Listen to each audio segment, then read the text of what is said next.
نحمدہ و نصلی علی رسولہ الکریم اما بعد۔ معزز سامعین کرام، آج ذی القعدہ کی آخری تاریخ ہے اور ذی الحج کا مہینہ شروع ہونے والا ہے۔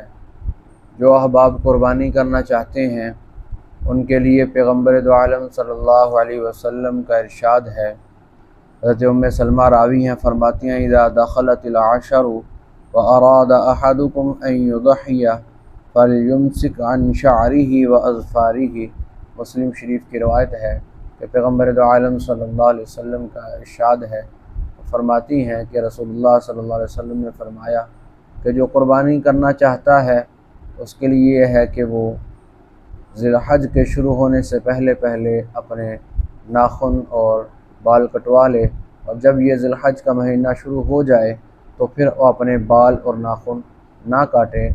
آگے دوسری احادیث میں اس کی تفصیل موجود ہے کہ جب تک آپ قربانی نہیں کر لیتے، چاہے آپ دوسرے دن کرتے ہیں یا تیسرے دن کرتے ہیں قربانی، جب تک آپ قربانی نہیں کر لیتے تب تک آپ بال اور ناخن نہ کٹوائیں۔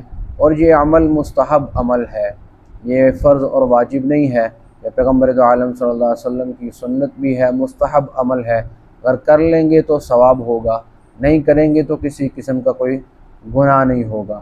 تو جب یہ مہینہ شروع ہو جائے تو اس کے پہلے عشرے کے کچھ معمولات ہیں جو پیغمبر دو عالم صلی اللہ علیہ وسلم سے ثابت ہیں۔ پیغمبر دو عالم صلی اللہ علیہ وسلم اس پہلے عشرے میں روزوں کا اہتمام فرمایا کرتے تھے۔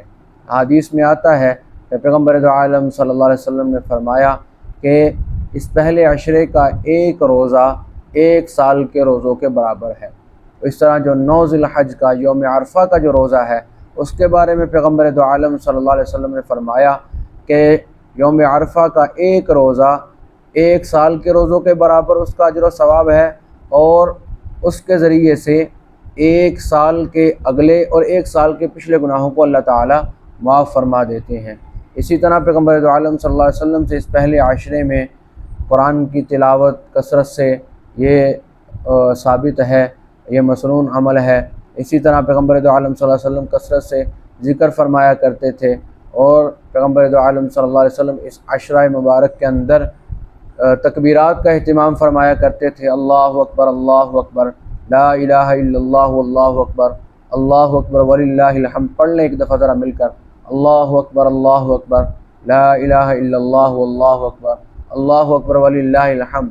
تو یہ معمولات ہیں جو عشرہ ذی الحج کے پہلے عشرے میں پیغمبر دو عالم صلی اللہ علیہ وسلم جن کا اہتمام فرمایا کرتے تھے، کثرت سے استغفار کرنا۔ تو یہ پہلے 10 دن، ذی الحج کے پہلے 10 دن بالکل اسی طرح خیر و برکت سے بھرے ہوئے ہیں جس طرح رمضان المبارک کا پورا مہینہ خیر و برکات سے بھرا ہوا ہے۔ جس طرح ہم نے رمضان المبارک کے مہینے کے اندر محنت کی، نوافل کا اہتمام کیا، قرآن کی تلاوت کا اہتمام کیا اور صدقہ خیرات کا اہتمام کیا، تو ہمیں چاہیے کہ ہم اس عشرہ کے اندر بھی اسی طرح صدقات خیرات کا، نوافل کا اور اسی طرح ذکر و اذکار کا، قرآن کی تلاوت کا اہتمام فرمائیں۔ جس طرح ہم نے رمضان سے بھرپور فائدہ اٹھایا، نیکیاں جمع کی، اسی طرح ہم اس عشرے سے بھی بھرپور فائدہ اٹھائیں، نیکیاں جمع کریں۔ زہ نصیب کے آئندہ یہ عشرہ ہمیں نصیب ہو نہ ہو، تو اس میں اللہ تعالیٰ کی بڑی ایک عبادت جسے حج کہا جاتا ہے، اور حج ایک عاشقانہ عبادت ہے کہ نہ سمجھ آنے والی، یعنی ہماری عقلوں سے ماوراء ایک عبادت ہے، تو وہ بھی اس عشرہ کے اندر جو ہے وہ حاجی اس کو ادا کرتے ہیں جن کو اللہ پاک نے توفیق دی ہے۔ اس پر انشاءاللہ پھر کبھی تفصیلی عرض کریں گے۔ تو ابھی یہ آپ سے گزارش ہے کہ آج ذی الحج کا مہینہ شروع ہو جائے گا مغرب کے بعد، تو آج مغرب تک آپ لوگوں کے پاس ٹائم ہے۔ جو احباب قربانی کرنا چاہتے ہیں ان کے لیے یہ ہے، پیغمبر دو عالم صلی اللہ علیہ وسلم کا فرمان ہے کہ وہ اپنے بال اور ناخن جب ذی الحج کا مہینہ شروع ہو جائے تو نہ کٹوائیں، تو اس کا اہتمام فرما لیں۔ انشاءاللہ یہ بڑی اجر و ثواب کا ایک عمل ہے۔